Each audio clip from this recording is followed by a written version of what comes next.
कुरान मजीद की सूरह फुरकान 19वें पारे में भी इसका कुछ हिस्सा मौजूद है।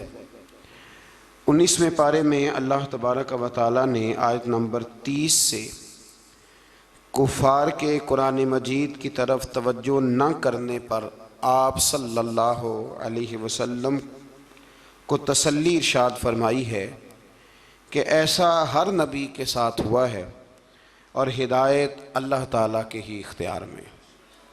फिर आयत नंबर 32 में कुफ़ार के इस एतराज़ का ज़िक्र हुआ कि पूरा कुरान पाक एक ही वक्त में नाजिल क्यों नहीं हुआ। ये भी उनका एतराज़ था। कुरान ने बताया कि आहिस्ता आहिस्ता तदरीजन नुज़ूल में हिकमत ये है कि वही के तसलसल के ज़रिए नबी करीम अलैहिस्सलाम का अल्लाह ताला से ताल्लुक़ कायम रहे और आपके दिल को करार और सुकून नसीब होता रहे। आयत नंबर 33 में कुफ़ार के इस एतराज़ का मस्कत जवाब देने का बयान फरमाया गया है। दलाइल के साथ इसका बड़ा मस्कत, बड़ा मुदल्लल अल्लाह करीम ने जवाब इरशाद फरमाया। आयत नंबर 35 से हज़रत मूसा का जिक्र फरमाया, फ़िरौन की नाफरमानी, कौम नूह, कौम आद, कौम समूद और कौम लूत के तबाह होने का फिर से यहाँ अल्लाह करीम ने जिक्र फरमाया। एक बात यहाँ पे अर्ज़ कर दूँ, जब से ये जिक्र शुरू हुआ है ना इन सारी कौमों का, तो इशारतन बहुत सारे पारों में बार बार जिक्र आया है, बार बार जिक्र आया है। हमारे यहाँ एक बात 2-3 दफ़ा की जाए तो लोग कहते हैं कि ये तो मैंने पहले भी सुनी। कुरान मजीद ये हिकमत इरशाद फरमाता है कि जब तक लोग मान न जाएं और जब तक उस बात से पूरी इबरत ना हासिल कर लें, उस बात का बयान बार बार करना भी गलत नहीं होता। फ़ायदे से खाली हज़रत आदम और जनाब हव्वा का एक वाक़या है और 7 मरतबा कुरान पाक ने बयान किया। लेकिन मज़े की बात यह है कि जहाँ भी आप पढ़ेंगे नई दिलचस्पी नज़र आती है। इसलिए हुजूर ने फरमाया मेरा कुरान कभी पुराना नहीं होगा, इसे जब भी पढ़ोगे तुम्हें नई ताज़गी अता करेगा।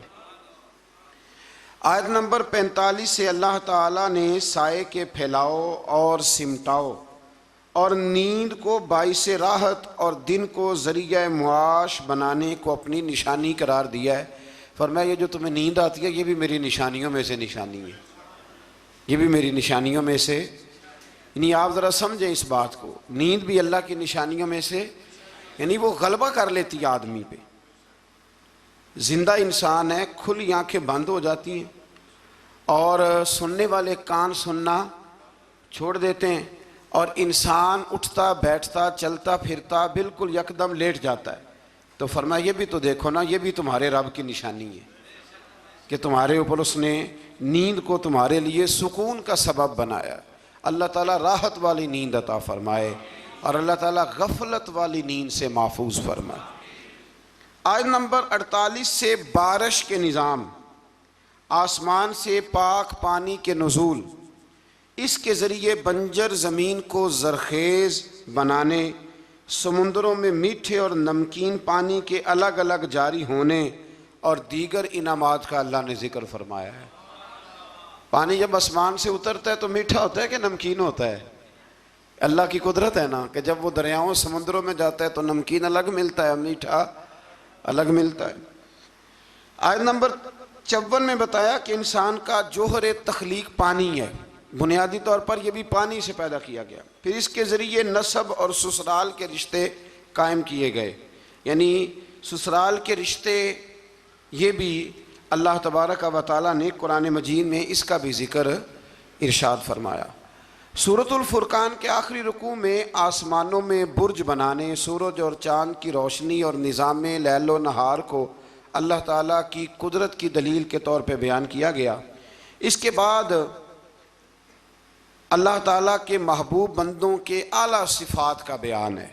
व इबादुर्रहमानिल्लज़ीन यमशून अलल अर्दि हौना, फरमाया रहमान के बंदे ज़मीन पर आजिज़ी से चलते हैं।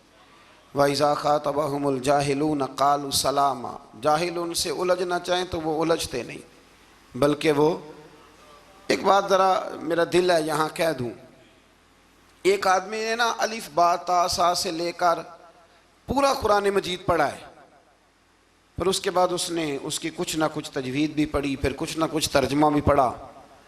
समझ लें कि 30 पारों का खाली तर्जमा ही एक बंदा पढ़ गया है और एक शख्स उसके सामने आके बैठा है जिसे सूरत इखलास का तर्जुमा भी ठीक नहीं आता। अब वो जो पढ़ा लिखा आदमी है वो दलील कैसे देगा, उसको समझाएगा कैसे? इसलिए कि उसकी सोच ही नहीं है, उसको पता ही नहीं है। शेख सादी फरमाया करते थे कि अनपढ़ इंसान के सामने किताब और ईंट बराबर होती है, इसलिए कि ना वो किताब को पढ़ सकता है और ना वो ईंट को, तो उसके लिए तो बराबर है। अनपढ़ बंदे को मसला समझाना और किसी बेवकूफ़ को बात समझाना और फिर उससे अगली बात, कुछ लोगों ने कुछ चीज़ों का जायका चखा होता है, उनको इत्मीनान कल्बी नसीब हुआ होता है, कुछ लोग बिल्कुल उससे नाआशना होते हैं। अब वो जो नाआशना बंदा है ना, वो बहस करता है, वो कहता है जी किस तरह हो सकता है, ये मतलब हो कैसे सकता है, मुमकिन कैसे? जब तक इंसान माँ बाप से प्यार नहीं करता तो माँ बाप की मोहब्बत की चाशनी की उसे खबर नहीं होती, और जब तक उसके बच्चे नहीं होते मोहब्बत पिदरी और माँ की ममता, इन दोनों चीज़ों की उसे खबर नहीं होती। तो इसलिए अल्लाह के बंदों ने फिर इन लोगों से बहस नहीं की। बहुत सारे लोग ऐसे हैं जो कहते हैं कि मैं उस चीज़ को समझूं जिसको वो समझ सकते नहीं, इसलिए कि एक शख्स ने 8 साल लगाए, 10 साल लगाए। कुरान मजीद की तफसीर से पहले बहुत सारी इमदादी कुतब हम बच्चों को पढ़ाते हैं, बहुत सारी चीज़ें समझने के लिए। तो जुहला बहस करते हैं, बहस ना करें। और जब आपको पता चल गया सामने वाला जाहिल है, तो फिर अगर आपने बहस की तो इसका मतलब है कि आप बेवकूफ़ हैं, आपने ये गलत काम किया। तो अल्लाह के बंदे कभी भी जाहिल आदमी से बहस नहीं करते। और आगे फरमाया वल्लज़ीना यबीतूना लिरब्बिहिम सुज्जदन व क़यामा, फरमाया वो रातें अपने रब के लिए सजदे और क़याम में गुजारते हैं। और सारी रात इबादत करने के बाद भी सवेरे वो ये नहीं कहते मैं इबादत गुजारूँ, वल्लज़ीना यक़ूलूना रब्बना अस्रिफ़ अन्ना अज़ाब जहन्नम इन्ना अज़ाबहा काना गरामा। सवेरे उठ के कहते हैं अल्लाह हमें जहन्नम के अज़ाब से महफूज रखना, बेशक तेरा अज़ाब गले में अड़ जाने वाला है। गरामा, ए अल्लाह तेरा अज़ाब गले में अड़ जाने वाला है, ए अल्लाह हमें उससे निजात अता फरमा। यानी वो रात सारी इबादत करके भी सुबह अपने रब से माफ़ी का सवाल ही करते। अल्लाह अकबर। फिर इससे आगे सूरत शुअरा शुरू होती है। इस सूरत की आयत नंबर 224 में शुअरा का जिक्र है, इसलिए इसका नाम शुअरा रखा गया है। आयत नंबर 7 में अल्लाह ताला ने ज़मीन से मुख्तलिफ़ किस्म के पौधे के उगाने को अपनी कुदरत की निशानी बताया। इसी सूरत में एक बार फिर हज़रत मूसा अलैहिस्सलाम के फ़िरौन के पास जाके दावत हक़ देने का जिक्र फरमाया। ये कई दफ़ा सुन चुके हैं ना आप, कुरान मजीद ने फिर बयान फरमाया है, फिर बयान फरमाया। ये तकरार फ़ायदामंद होती है। अल इल्म बित तकरार, हमारे जो सरफ नाव के असातिज़ा है वो कहते हैं कि तकरार से इल्म आता है, यानी बार बार किसी बात के बयान करने से वो बात याद हो जाती। एक साहब मुझे कहने लगे कि फ़लाने अल्लामा साहब की तकरीरें मुझे याद हो गई हैं सारी। मैं क्या चल 2-3 सुना विचों, लेकिन सुना सकते। तकरार फ़ायदेमंद होती है। अगर काम की चीज़ की तकरार हो तो उसको बार बार समझना चाहिए। तो फ़िरौन की तरफ हज़रत मूसा अलैहिस्सलाम के भेजने का यहाँ अल्लाह ने जिक्र फरमाया। बशरी तकाज़े के तहत मूसा अलैहिस्सलाम के खदशात का जिक्र है। फ़िरौन की तरफ से मूसा की तरबियत के एहसान जताने का भी जिक्र है। पीछे आप पढ़ रहे हैं ना कि हज़रत मूसा उसी के घर में पले थे, तो वह कहेगा कि मैंने पाला है तो आप मुझे ही तबलीग करने आ गए। फ़िरौन ने दावत तौहीद के जवाब में कहा कि रब्बुल आलमीन कौन है? उन्होंने फरमाया वो आसमानों और ज़मीनों, मशारिक और मगारिब और तुम्हारा और तुम्हारे आबाओ अजदाद का रब है। इस मकाम पर भी एक बार फिर जादूगरों के मुकाबले में मूसा अलैहिस्सलाम के मोजज़ात, ख़ास तौर पर वो जो आपका अज़दहा बन गया था ना और फिर वो गालिब आ गया था, उसके आने का फिर एक दफ़ा अल्लाह ने जिक्र फरमाया। फिर जादूगरों के ईमान लाने और फ़िरौन की तरफ से कैद में डालने, हाथ पाँव को मुखालिफ सिमत में काटने और सूली पर चढ़ाने की धमकी का भी जिक्र है। फिर इस बात का बयान है कि मूसा अलैहिस्सलाम बनी इसराइल को लेकर गए, सामने समुंदर था, पीछे फ़िरौन था और इसके पैरोकारों का ताक़ुब भी था। अल्लाह के हुक्म से मूसा अलैहिस्सलाम की लाठी की ज़रब से समुंदर भी फट गया। बनी इसराइल के रास्ता बना, वो सलामती के साथ समुंदर पार चले गए। फ़िरौन अपने लाओ लश्कर समेत समुंदर में गर्क हो गया। या मुफस्सिरीन ने एक और बात छेड़ी है, हज़रत मूसा अलैहिस्सलाम डंडा फेंकते हैं, वो अज़दाब बन जाता है और सारे जो उनके बड़े बड़े शाम थे जादूगरों के वो खा जाता है। हज़रत मूसा अलैहिस्सलाम डंडा मारते हैं, पत्थर से पानी निकल आता है। हज़रत मूसा वही डंडा मारते हैं तो समुंदर से 12 रास्ते बन जाते हैं। तो ये डंडा फ़िरौन को क्यों नहीं मारा उन्होंने? ये डंडा फ़िरौन को क्यों नहीं मारा? ये मुफस्सिरीन ने बहस छेड़ी है। अल्लाह ने उन्हें ताकत दी है ना, और वो जहाँ जहाँ चाहते हैं उनका वो असा मुबारक काम आता है, तो एक मारते उसको भी काम ख़त्म हो जाता। तो फिर समझ लें कि अल्लाह नबी को जो मोजज़ा देता है तो हुक्म देता है कि ये आपने इस्तेमाल भी मेरे हुक्म से ही करना है। वली को जो करामत देता है तो फरमाता है ये इस्तेमाल भी आपने मेरे हुक्म से करनी है। इसलिए पीछे आप पढ़ रहे हैं कि अल्लाह फरमाते हैं कि हम काफिरों के मुतालबे पे अजाब नहीं नाजल करेंगे। कहते हैं जितना ही कामिल है तो फिर दिखाए ना कुछ है। तो ये तो बोली मैं आपको सुना आया हूँ, ये तो कुफर की बोली है। तो अबू जहल कहता था फिर लाइए अजाब, लाइए हमारे ऊपर अजाब जिसकी आप बात करते थे। तो ये तो बोली बड़ी गलत है कि कोई शय है तो दिखाओ, ये तो बात बड़ी दूर जाती है। अल्लाह हिदायत का नूर अता फरमाए। आयत नंबर 69 से फिर एक बार हजरत इब्राहीम का जिक्र है। सुभान अल्लाह, कैसे प्यारे नबी हैं अल्लाह के। बार बार रब करीम उनकी शानों का बयान फरमाता है। वो अपनी कौम को बुतों की बेबसी की जानिब मुतवज्जो करते थे। फिर इब्राहीम अलैहिस्सलाम अल्लाह ताला की नेमतों का इतराफ़ करते हुए फरमाते, अल्लाह ने मुझे पैदा किया है, वही हिदायत देने वाला है, वही मुझे खिलाता है, वही पिलाता है। जब बीमार होता हूँ तो वही मुझे, अल्लाह अकबर। कई दफ़ा एक ही डॉक्टर से दवाई लेते हैं तो आराम आ जाता है, फिर दोबारा उसी से लेते हैं तो आराम। इसका मतलब है कि हज़रत इब्राहीम फरमाते हैं कि शिफा भी मेरा अल्लाह ही मुझे देता है। फिर फरमाया वही मेरी रूह कब्ज़ करेगा और आखिरत में दोबारा पैदा करेगा। मुझे यकीन है क़यामत के दिन मेरी ख़ताओं को भी माफ़ फरमाएगा। इब्राहीम फरमा रहे हैं अल्लाह के नबी। उन्होंने कौन सी ख़ताएँ की थी जी? सारी ज़िंदगी अल्लाह की राह में जिहाद करते गुजर गई, फिर भी डर के दुआ मांगते हैं। संगियो गाफिल न बने, गाफिल हर वक़्त माफ़ी मांगना ये अल्लाह के बंदों का तरीका है। मेरे रसूल करीम अलैहिस्सलाम ने फरमाया मैं दिन में 100 दफ़ा अपने रब से इस्तिग़फ़ार करता। बार बार इस्तिग़फ़ार करें, बार बार उससे माफ़ी मांगें। वो माफ़ी मांगने वाले से बड़ा ही राज़ी होता है। अल्लाह तौफ़ीक़ अता फ़रमाए। ये अम्बिया का हमारे लिए तालीम है, ये तालीम उम्मत है, वरना उन्होंने कौन सी ख़ताएँ की। अल्लाह अकबर।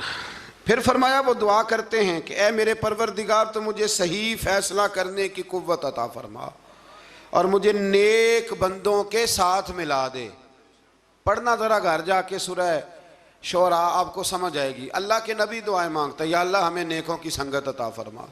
हमारे ज़माने में ज़रूरत ही कोई नहीं नेकों की, और फिर संगत, फिर उनके साथ रहना, पास बैठना, इसकी ज़रूरत ही कोई नहीं। सारे खुद ही बड़े बड़े पीरे कामिल हैं। बल्कि अब तो बहुत सारे लोग कहते हैं पीर साहब को भेजो थोड़ी देर मेरे पास बैठे, मैं को सबक पढ़ाऊँ। माज़अल्लाह ताला। ऐ अल्लाह बाद में आने वाले लोगों में मेरा ज़िक्र खैर सच्चाई के साथ जारी फरमा, मुझे जन्नत की नेमतों का वारिस बना और मुझे क़यामत के दिन रुसवा ना फरमाना। ये पता क्या है, ये ना बंदे का अल्लाह से रिश्ता है।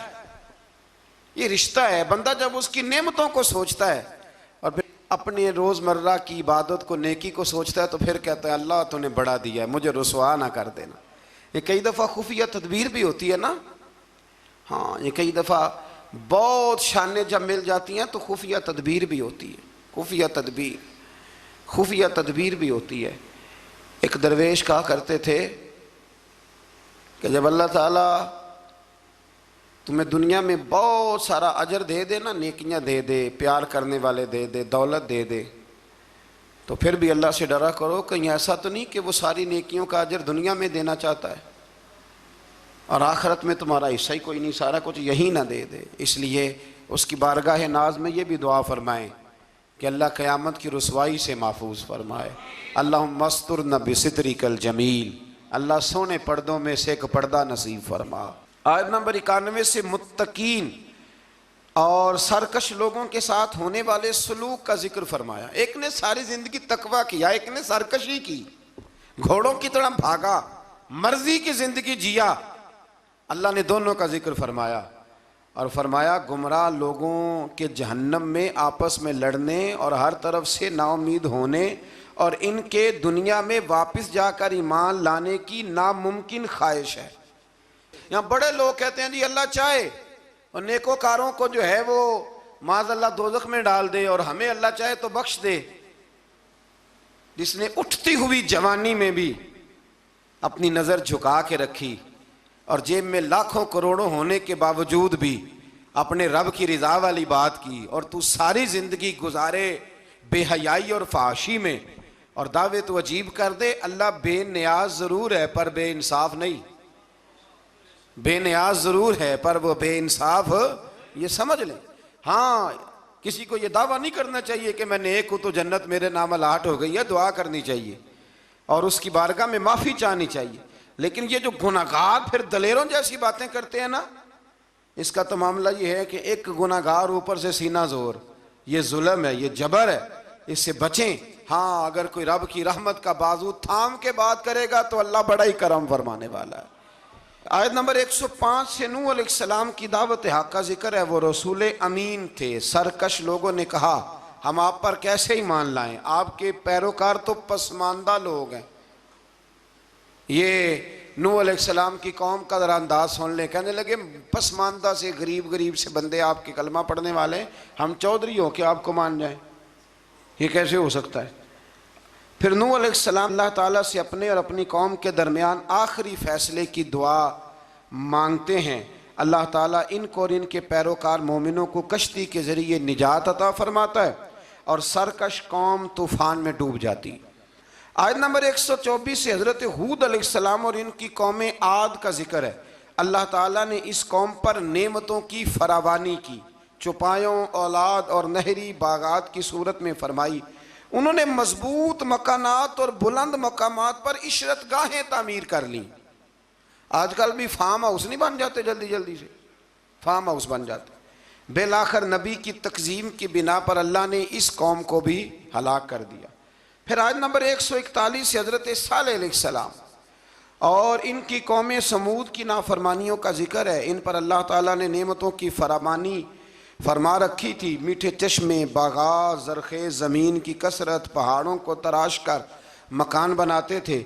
लेकिन जब उन्होंने नाकत अल्लाह यानी अल्लाह की ऊँटनी की बेहुरमती की तो इन पर आज़ाब नाजिल हुआ। तो जो नाकत अल्लाह की बेअदबी करे, अल्लाह की ऊँटनी की, उस पर अज़ाब नाजिल होता है। तो जो रसूलुल्लाह की बेअदबी करे और जो औलिया अल्लाह की माज़अल्लाह बेअदबी करे, उसका क्या हाल होगा। अल्लाह ताला हिदायत का रास्ता नसीब फरमाए। आयत नंबर 160 से लूत अलैहिस्सलाम और इनकी कौम का जिक्र है। इस कौम की बदआमालियों का जिक्र है कि वो हलाल बीवियों को छोड़कर गैर फितरी तरीके से अपनी जिनसी ख्वाहिश पूरी करते थे, गुनाह के अड्डे आबाद करते थे। लूत अलैहिस्सलाम की बीवी भी उनके हम ख्याल थी। बेलाखिर अल्लाह ताला ने इस कौम को भी तबाह व बर्बाद किया। फिर शुएब अलैहिस्सलाम और इनकी कौम का जिक्र है। ये लोग असहाबुल ऐका कहलाते थे। ये लोग लेन देन के वक्त नाप तोल में डंडी मारते थे। इनकी सरकशी का ये आलम था कि नबी से कहते अगर आप सच्चे हैं तो हम पर आसमान क्यों नहीं फट पड़ता। फिर इस कौम पर भी अजाब नाजिल हुआ और वो तबाह व बर्बाद कर दिए गए। लूत अलैहिस्सलाम की बीवी भी साथ रहती थी लेकिन काफिरों की हम ख्याल थी। और नूह अलैहिस्सलाम का बेटा भी और उनके घर वाले भी कुछ इसी तरह के थे। एक बात जहन में रखें, दो भाई इकट्ठे रहते हैं, दोनों ने अपनी अपनी कब्र में जाना है। किसी घर का एक फ़र्द अगर गलत होगा तो उससे मुराद वो पूरा ख़ानदान नहीं होगा। इसलिए कुरान मजीद ने कहा है कि कोई क़यामत में एक दूसरे का बोझ नहीं उठाएगा, सारे अपना अपना ही उठाएंगे। आयत नंबर 192 में बताया कि कुरान अल्लाह का कलाम है जिसे वाज़े अरबी ज़ुबान में जिब्रील अमीन ने मुहम्मदुर रसूलुल्लाह सल्लल्लाहु अलैहि वसल्लम के कल्बे पाक पर नाजिल गए। कुरान के लफ्ज़ नुज़्ज़िला अला कल्बिक, महबूब हमने आपके ना दिल पर इसे नाजिल फरमाया। ये बड़ी कमाल की बात है। महबूब हमने आपके यानी कलाम अल्लाह का और हुजूर के यानी महबूब और मुहिब की जो बातें होती है ना, वो अगर जुमलों में भी हों तो जाके टकराती सीधी दिल के साथ हैं। इन आयात में यह भी बताया कि जिन कौमों का नामो निशान मिटा दिया गया, अल्लाह ताला ने इत्माम हुज्जत के लिए उनके पास रसूल भेजे वो कहे ना कि कोई डराने वाला नहीं आया। कुरान मजीद का मुताला करने वालों के लिए गौर व फिक्र का मकाम है कि जिन बदआमालियों के सबब पिछली उम्मतों का नामो निशान मिटा दिया गया, आज वो सारी खराबियाँ इस उम्मत में भी जमा हो चुकी हैं। वो सारे गुनाह लूत अलैहिस्सलाम की कौम जो काम करती थी वो आज यहाँ नहीं हो रहा, वो यहाँ नहीं हो रहा। अल्लाह तबारक व तआला माफ़ फरमाए। लोग समझते हैं कि शायद रब करीम मस्जिदों में तो देखता है, माज़अल्लाह तो होटलों के बंद कमरों में वो नहीं देखता, और हमारी ख्वाबगाहों में और फार्म हाउस में और वो दूर दराज देहातों में जो हमने कोठियाँ तामीर की हैं उसके अंदर जो हम गुल गुबारे करते हैं तो उन्हें नहीं देखता। वो सारे काम जो लूत अलैहिस्सलाम की कौम करती थी, जो नूह अलैहिस्सलाम की कौम करती थी, वही मजाक जो हज़रत नूह की कौम करती थी ना, कि ये चंद माड़े माड़े लोग आपके साथ हैं। बहुत सारे मैंने वडेरों को आज उलमा और मशाइख का इस तरह मजाक उड़ाते देखा है। ये 4 बंदे छोटे छोटे आपके साथ हैं। भाई नहीं वही जुमला जो नूह की कौम कहा करती थी, लेकिन फिर बचे तो वही माड़े माड़े ना, फिर बचे ना वो माड़े माड़े के। तो किधर गए वो ऊंची कलगियों वाले? इंसान जब बात करता है तो बगैर सोचे समझे करता है। लूत अलैहिस्सलाम की कौम की खराबियाँ, फिर हज़रत नूह की कौम की खराबियाँ, फिर हज़रत शुएब की कौम अगर नाप तोल में डंडी मारती थी तो आज क्या कुछ नहीं होता, दवाइयों तक में मिलावट होती। बस एक ही बात है, चेहरे इसलिए नहीं बदलते कि इस ज़मीन पर गुंबद खज़रा मौजूद है, रसूलुल्लाह सल्लल्लाहु अलैहि वसल्लम का साथ मौजूद है। बस अल्लाह ताला हमें रसूल पाक की निस्बत कामिला अता फरमाए। आयत नंबर 218 में फरमाया कि ए रसूल मुकर्रम सल्लल्लाहु अलैहि वसल्लम, अल्लाह ताला इबादत के वक़्त आपके क़याम और इबादत गुजारों के दरमियान आपके सजदों को देख रहा होता है। महबूब तेरे सजदे मुझे बड़े ही प्यारे हैं। जब तू सफ़ों के बीच नमाज़ें पढ़ता है ना तो मैं वहाँ तुझे देखता रहता हूँ। जब इंसान सजदा करता है तो रब बड़ा ही राज़ी होता है। इसलिए हुजूर ने फरमाया, जब तुम एक सजदा करते हो तो अल्लाह की बारगाह में तुम्हारा एक दर्जा बुलंद कर दिया जाता है। जितने दिन बाकी रह गए हैं ना, अल्लाह ताला हमें कसरत से सजदे करने की तौफीक अता फरमाए। रमज़ान के दिन नहीं कह रहा, ज़िंदगी के दिन कह रहा हूँ। जितनी ज़िंदगी बाकी है अल्लाह ताला कसरत से सजदे करने की। हज़रत अबू फ़ातिमा रज़ी अल्लाह ताला अन्हु फरमाते हैं कि हुजूर ने मुझसे फरमाया था, अबू फ़ातिमा जन्नत में मुझसे मिलना चाहते हो? मैंने कहा हुजूर हाँ। फरमाया फिर सजदे ज़्यादा करके आना, सजदों की दौलत तुम्हारे पास ज़्यादा होनी चाहिए। फिर आगे शुरू होती है सूरह नमल। नमल कहते हैं चींटी को। ये चींटी के नाम पर अल्लाह ने सूरत रख दी। पीछे मैं आपको बहुत सारी सूरतों के नाम याद करा आया हूँ। एक सूरह नहल भी हमने पढ़ी थी। तो अल्लाह तबारक व तआला ने इस सूरत में कुरान करीम की हक्कानियत, मोमिनीन की सिफ़ात, मुख्तलिफ़ अम्बिया के अहवाल, अल्लाह ताला की तौहीद पर दलाइल, क़यामत की हौलनाकियाँ और हयात बादल मौत का ज़िक्र फरमाया। इस सूरत की इब्तदाई आयात में एक बार फिर हज़रत मूसा अलैहिस्सलाम के अहवाल और मोजज़ात का बयान है। आयत नंबर 16 से सुलेमान अलैहिस्सलाम का जिक्र है। वो दाऊद अलैहिस्सलाम के वारिस थे, बेटे थे, और इन्हें परिंदों की बोलियां सिखाई गईं। जिन्नात और इंसानों के लश्कर का एक फ़ौजी डिसिप्लिन के साथ इनके पास हाज़िर रहते थे। वो जो उनका लश्कर था ना, उसमें इंसान भी थे, जिन भी थे, और उसके अंदर परिंदे भी थे। उनका लश्कर था, वो हमेशा उनके पास रहते थे। हज़रत सुलेमान अलैहिस्सलाम गुज़र रहे थे तो एक मकाम से आप गुज़रे जहाँ चींटियाँ बड़ी कसरत के साथ थी। तो एक चींटी जो उन चींटियों की सरदार थी, उन चींटियों की बड़ी थी, और मुफस्सिरीन किराम ने यह भी लिखा है कि वो थी भी, एक आँख उसकी कोई नहीं थी, एक टांग उसकी कोई नहीं थी, लेकिन इस हाल में भी वो चींटी जो थी वो चींटियों की क़यादत कर रही थी। तो हज़रत सैयदना सुलेमान अलैहिस्सलाम का लश्कर जब वहाँ से गुज़रा तो वो कहने लगी, या अय्युहन नमल उदखुलू मसाकिनकुम, कहने लगी चींटियों अपने बिलों में घुस जाओ, कहीं ऐसा ना हो कि सुलेमान अलैहिस्सलाम का लश्कर बेदहानी में, सुलेमान का लश्कर तवज्जो ना करे और तुम्हें पाँव के नीचे मसल दे। लिहाजा इस तरह करो कि तुम अपने अपने बिलों में घुस जाओ। हज़रत सुलेमान अभी 3 मील दूर थे। तमाम मुफस्सिरीन ने लिखा है 3 मील दूर थे। तो वहाँ से चींटी बोली तो कुरान कहता है कि हज़रत सुलेमान उसकी बात सुन के हंस पड़े। फतबस्सम दाहिका, आप उसकी बात सुन के हंस पड़े कि देखो ये चूंटी क्या कह रही है, ज़रा गौर करना बात पर कि हज़रत सुलेमान 3 मील दूर फासले पर चूंटी की बात भी सुन लेते हैं। मौलवी ने कुरान की आयत पक्की याद कर लिया, अना बशरुम मिसलुकुम, कहते हैं हुजूर ने कहा मैं तुम्हारी तरह का बशर हूँ। नबी हमारी तरह होते हैं जी, तो वो तो 3 मील दूर चींटी की आवाज़ सुन लेते थे। इसके कान में चींटी रखो भला, इसे कहो कि बता भला क्या कहती है, कुछ बताएगा फिर दौड़ लगा देगा शायद। कान में रखो इसको, कहो बता चींटी क्या कहती। और अगर ये लफ्ज़ ना होते कुरान के कि जब उन्होंने सुना तो हंस पड़े, ये जुमले ना होते तो शायद इसको भी ना मानते। लेकिन हज़रत सुलेमान ने सुनी चींटी की बात और अब अगली बात कहने लगा हूँ। बड़े खूबसूरत लफ्ज़ लिखे हैं मुफस्सिरीन ने, फरमाते हैं देखो एक चींटी ने एक जुमला बोल के, एक चींटी ने एक जुमला बोल के अपने कबीले की खैर खाई की तो रब ने उसका जुमला भी कुरान में बयान फरमा दिया। तो जो सारी ज़िंदगी लोगों को जुमले बोल बोल के कहे रब रसूल की तरफ आ जाओ, तो अल्लाह क़यामत में उसकी बात को कायम नहीं फरमाएगा।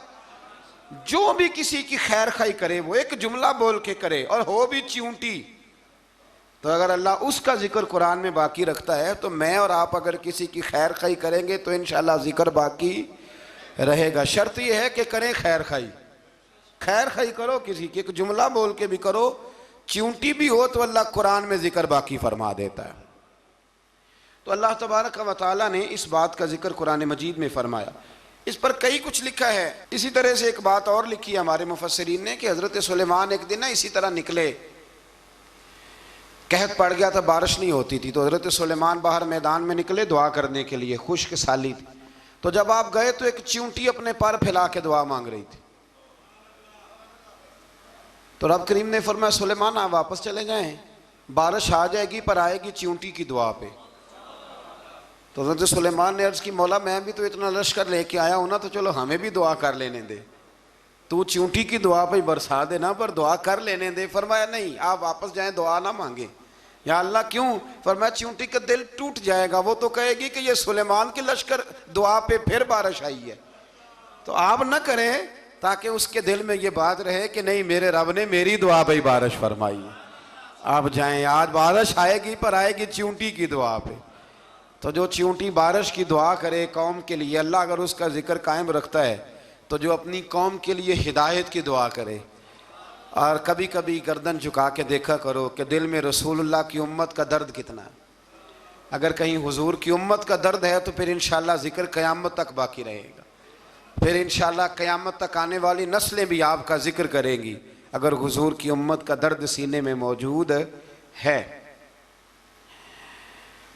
इसी तरह से फिर हज़रत सुलेमान के लश्कर में ना एक हुदहुद नामी परिंदा भी था, लश्कर का कारकुन था परिंदा। हुदहुद गायब था। तो हज़रत सुलेमान कहने लगे किधर गया वो हुदहुद, नजर ना आ जाया सख्त सजा दूंगा।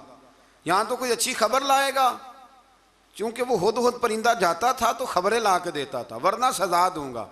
उतनी देर में हुदहुद भी आ गया। तो ये परिंदे जो कारकुन होते हैं बड़े सियाने होते हैं, कभी बंदा नाराज हो तो सही खबरें ले आते हैं। तो सही खबर लेके आ गया।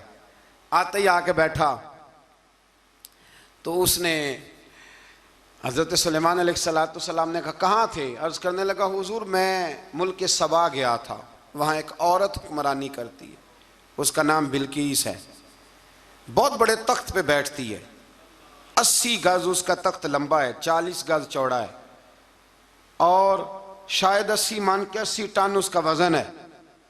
तो हुजूर वो सूरज को पूछते हैं। तो हज़रत सुलेमान ने फ़ौरन ख़त लिखा, फरमाया जाके उसे मेरा ख़त दे दो कि यहाँ तो कलमा पढ़ के हमारी फरमा बरदार बन जाए, वरना तैयार हो जाए। जो अल्लाह के गैर को पूछते हैं हम उनके ख़िलाफ़ जंग करेंगे। वो जब लेके गए ना ख़त, ये हुदूद गया तो वो मीटिंग कर रही थी, उसके वज़ीर मशीर सारे बैठे थे। इसने जाके ख़त फेंक दिया मलका बिल्कीस की झोली में। उसने ख़त पढ़ा तो डर गई, वज़ीरों को बुलाया। हज़रत सुलेमान, कुरान कहता है हज़रत सुलेमान ने कहा था ख़त फेंक के ना तो साइड पे होके सुनना वो क्या कहते हैं। बंदों के लिए मना है, परिंदों के लिए जायज़ है। बंदों के लिए मना है साइड पे होके सुनना।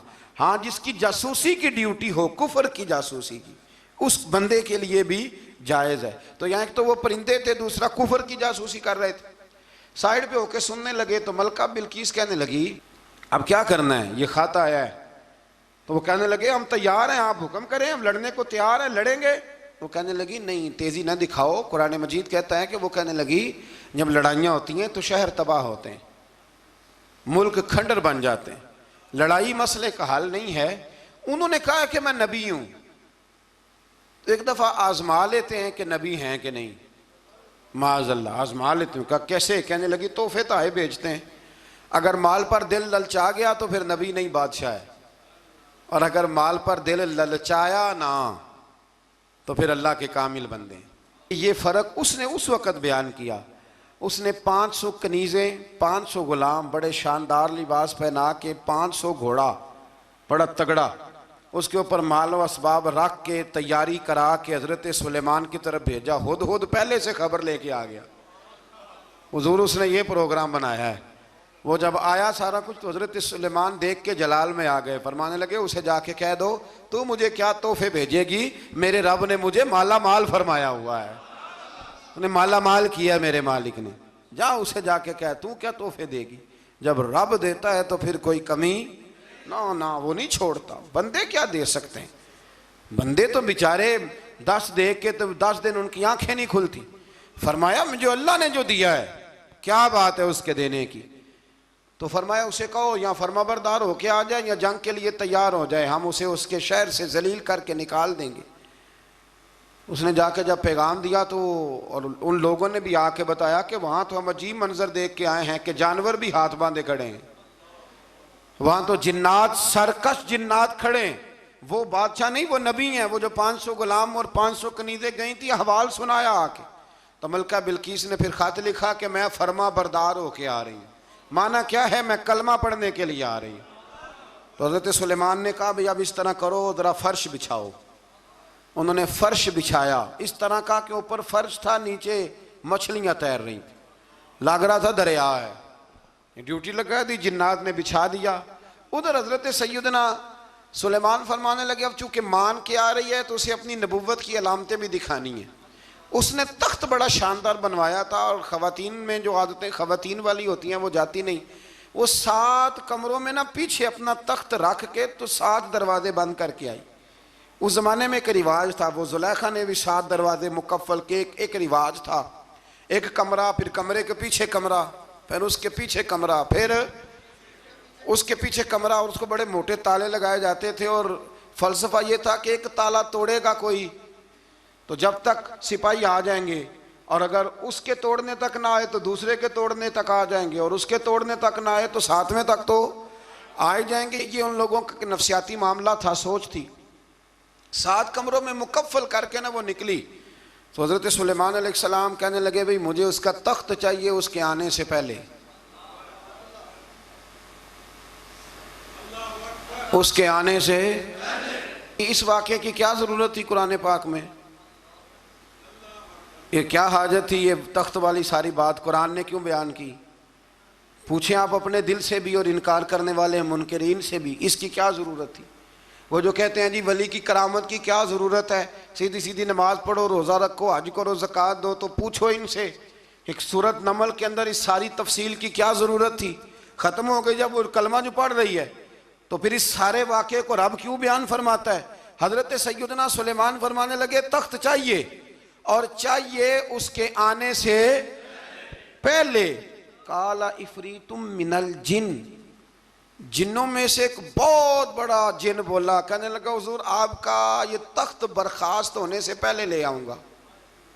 ये जो आप मीटिंग कर रहे हैं ना, या आप फैसले ख़त्म, कुछ ने लिखा सुबह से शाम तक मीटिंग होती है और उसको आने में पता नहीं कितने दिन लगेंगे, तो मैं ये बर्खास्त होने से पहले। और कुछ ने कह दिया आप शर्त क्यों लगाते हैं कि सुबह से शाम तक होती? उस जिन ने कहा दिया आप 10 मिनट में फारग हो जाएं, आप फारग होंगे तो तख्त आ जाएगा। मुफस्सिरीन ने लिखा है कि जब कुरान कहता है कि उसने कहा कि आपके फारिग होने से पहले, तो इसका मतलब है कि जब आप उठेंगे ये जगह खाली कर देंगे तो तख्त यहां किवें,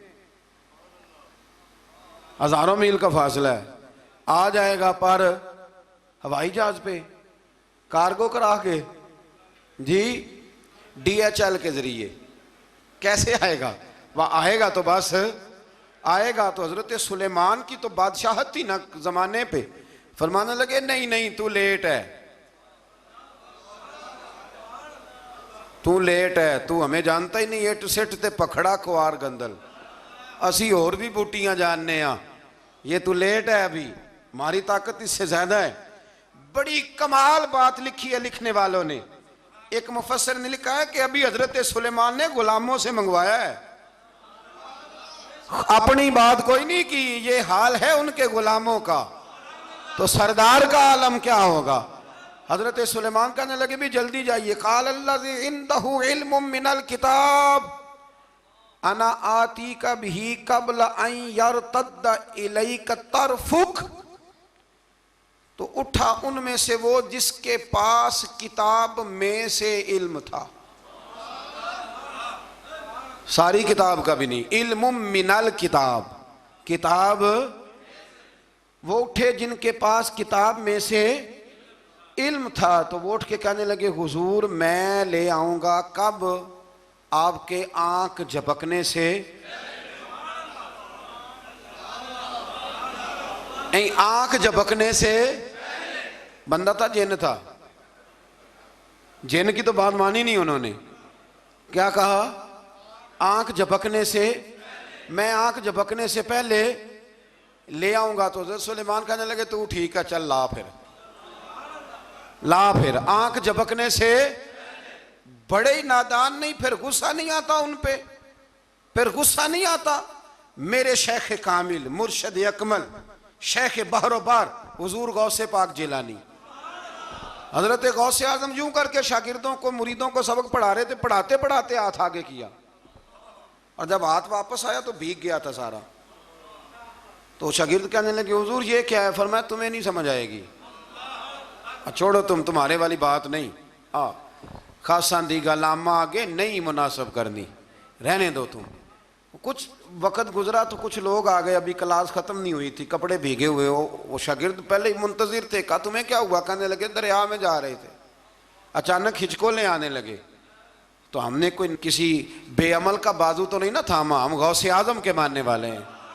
तो दरिया में कहा या शेख अब्दुल कादिर जिलानी शैय्यन लिल्लाह, अल्लाह के रास्ते में मदद करो। तो कहने लगे बस एक हाथ ही आया है, और यूं कश्ती खींच के बाहर निकाली है। तो अब वो शागिर्द सारे चुप कर गए, कहने लगे जवाब क्यों नहीं देते?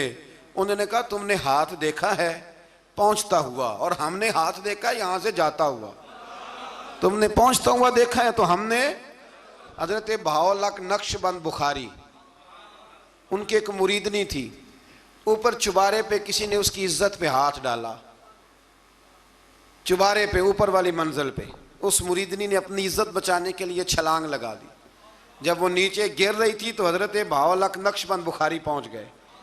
नीचे कोई ऐसा बंदोबस्त कर दिया, कोई चारपाई बिछा दी, कोई ऐसा जिस पे वो आके आराम से गिरी और बच गई।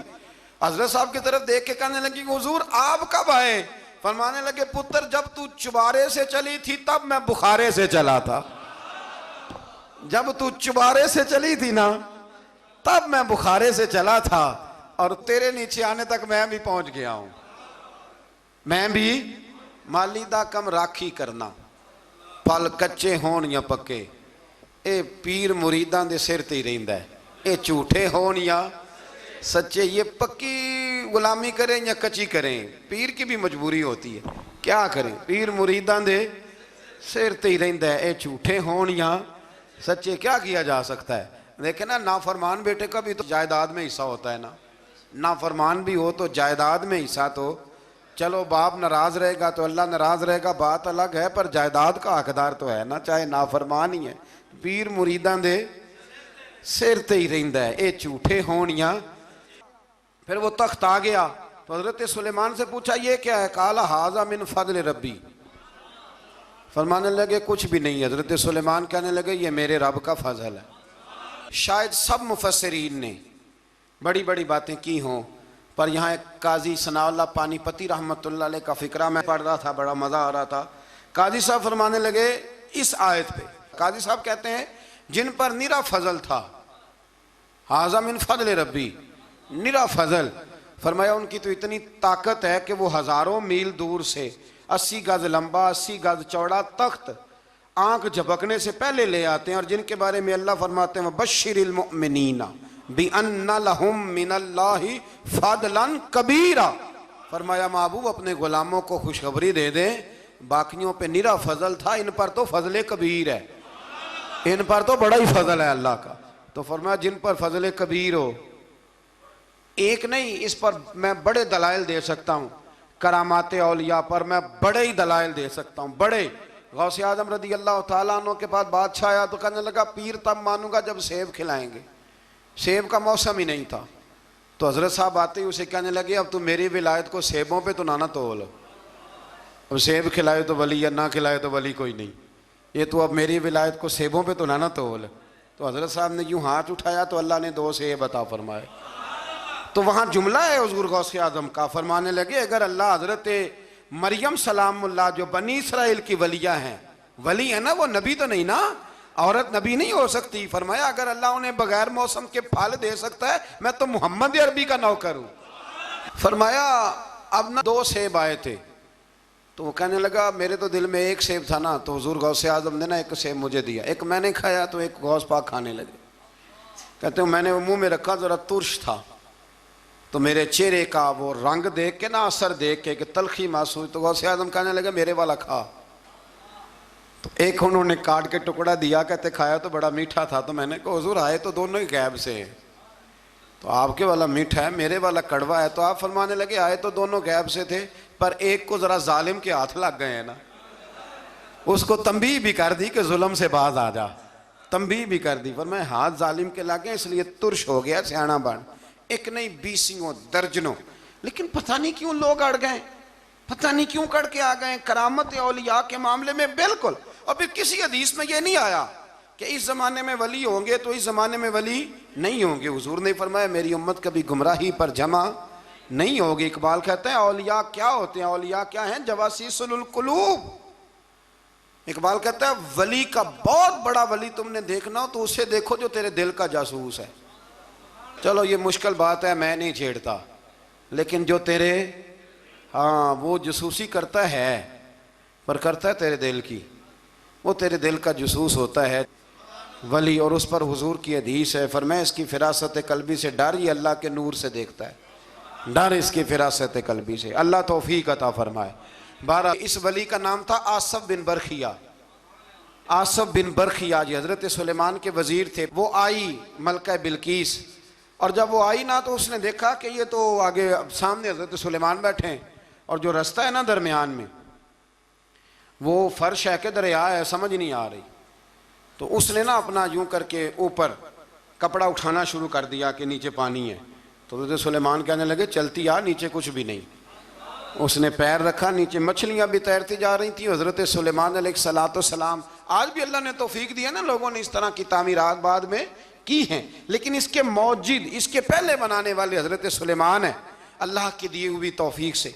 तो वो मलका आपके पास आई, फिर वो आपकी फरमा बरदार हो गई, और बाद मुफस्सिरीन ने यह लिखा है कि उसने जब कलमा पढ़ा तो फिर उसका निकाह भी हज़रत सुलेमान से हुआ, ये भी बाद लोगों ने लिखा है। तो इस सारे वाक़े को कुरान मजीद ने बयान फरमाया है। फिर आयत नंबर 47 से कौम समूद का हज़रत सालेह अलैहिस्सलाम से बदशगुनी लेने का जिक्र है। अल्लाह ताला ने फरमाया बदशगुनी और नहूसत अल्लाह के नबी सालेह अलैहिस्सलाम की वजह से नहीं है, बल्कि तुम ही नहूसत और नामुबारकी है और तुम फितने में मुब्तला हो गए। अजीब बात है ना ये भी, कि वो कहा करते थे कि हज़रत सालेह अलैहिस्सलाम जब से आए हैं हम पे तरह तरह की मुसीबतें आने लग गई। ये वो कौम कहा करती थी। आज भी कुछ लोग कहते हैं जी जब तक मैं गलत था ना तब तक मामला ठीक थे, अब मैं सही हो गया हूँ तो हालात। वो खुदा के बंदे, जब तू ठीक हुआ है तो रब तुझे कुंदन बनाना चाहता है। अल्लाह करीम वो सारी कमज़ोरियाँ जो बज़ाहिर इंसानों में होती हैं मुश्किलात में डाल के तो तेरी मिट्टी और गर्द झाड़ना चाहता है, लेकिन लोग माज़अल्लाह इसको बदशगुनी कहते हैं। अल्लाह समझने की तौफीक अता फरमा। आज नंबर 54 से एक बार फिर लूत अलैहिस्सलाम की कौम की फहाशी और इसके नतीजे में पैदा होने वाली तबाही और बर्बादी का जिक्र है। बार बार अब इसलिए बयान करता है कि फहाशी करोगे तो आसमान से पत्थर बरसेंगे, और पत्थर अब उस तरह नहीं बरस रहे जिस तरह उन कौमों पे बरसा करते थे, बरस रहे हैं पर हमें नज़र नहीं आते। बड़ा कुछ ही हो रहा है, बड़ी सारी तबाही उतर रही है, बड़े फितने पैदा हो रहे हैं। और मैं अक्सर कहा करता हूँ कि फहाशी जब आम होती है फिर तबाही होती है। फहाशी आम हो गई है, फहाशी आम हो गई, गंदे चैनल आम हो गए, बेहयाई और यानी ये रोड पे गंदे कभी बोर्ड लगे होते थे तो आप यकीन करें मैंने कानों से सुना है, बुजुर्ग कहा करते थे देखो जी इन्होंने किस तरह की बीबी की तस्वीर लगा दी। बहुत ज़माना नहीं गुजरा, मुझे याद है हम छोटे थे तो साबुन पर एक दफ़ा फ़ोटो छप गई मर्द औरत की इकट्ठी, तो इतना एहतजाज हुआ, शायद मैं कहीं फाइलों में तलाश करूं तो नवाए वक्त की वो मुझे कटिंग मिल जाए कि वो साबुन ने रैपर सारा ज़ाया किया। अब कौन एतराज़ करने वाला है? कोई ऐसा शख्स जो एतराज़ करे? बड़े बड़े गंदे बोर्ड लगे हुए हैं, ये बेहयाई हिजान पैदा करती। मैंने आपको कुरान मजीद सुनाया ना कि अल्लाह फरमाता है कि जो औरतें बूढ़ी हो गई हैं, अब निकाह की काबिल नहीं रही, वो पर्दा न भी करें तो उनको गुंजाइश है, लेकिन उसके बाद का अगर कर ले तो उनके लिए भी बेहतर है। तो जब बेहयाई और फहाशी और यानी आम होती है तो फिर यह हाल होता है कि नौजवानों के जज्बात में हिजान पैदा होता है, बच्चियों के जज्बात में हिजान पैदा होता है। इस्लाम गुनाह से नहीं मना करता, गुनाह के तरीकों से भी मना करता है। मैं कहा करता हूं कि नौजवानों की हर वक्त निगरानी की ज़रूरत होती है, हर वक्त। ये चढ़ती हुई जवानी सैलाब होती है, ये अगर किसी तरफ बह जाए तो तबाही उतर जाती है, खराबी हो जाती है। इकबाल ने ना अपने बेटे को एक दुआ दी थी, एक दुआ। मेरी अल्लामा शाह नूरानी साहब रहमतुल्लाह अलैह से पहली मुलाकात हुई तो अब तो खैर ये रिवाज है ना तस्वीरें लेने का, उस वक़्त ऑटोग्राफ लेने का रिवाज होता था। तो मैं तालिब इल्मी का ज़माना था, मैं डायरी लिखा करता था। इससे पहले भी मुझे हज़रत एक दफ़ा ये शेर मैं पढ़ चुका था, सुन चुका था, तो मैंने उनके सामने ना ये किया आगे कुछ ऑटोग्राफ के लिए, तो उन्होंने मुझे ये इकबाल का शेर लिख के दिया, हया बाकी नहीं है ज़माने की आँख में, खुदा करे कि रहे तेरी जवानी बेदाग, खुदा करे कि रहे तेरी। इकबाल ने ये नहीं कहा अपने बेटे से, ये बेटे का नाम लिखी कि तेरी आँख में हया नहीं, बल्कि कहा हया बाकी नहीं है ज़माने की, ज़माना बेहया है। तो दुआ है कि हमारे बच्चों की जवानियाँ, और एक दफ़ा धब्बा लग जाता है ना जब, तो फिर शैतान एक दफ़ा रास्ता दिखाता है तो फिर मायल करता है, और फिर जो दूसरी तबाही है शादियों के लेट होने की, वो उससे बड़ी कबाहत है। कल भी मैंने कहा था, आज फिर कहता हूँ, खुदारा इस पर नज़रसानी करें। शरीयत हमें बड़ी आसान दी है ना, सोना ठंडा मीठा और प्यारा दीन अल्लाह ने हमें दिया है, जो अगर हम अमल करें तो कितना हमारे लिए आसान है।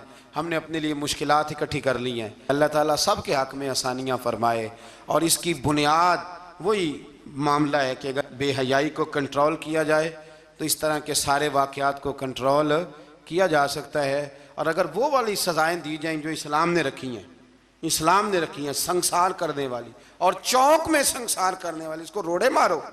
अगर शादीशुदा है तो चौक के अंदर इसे संसार करो, इसको भगाओ, पीछे से रोड़े मारो।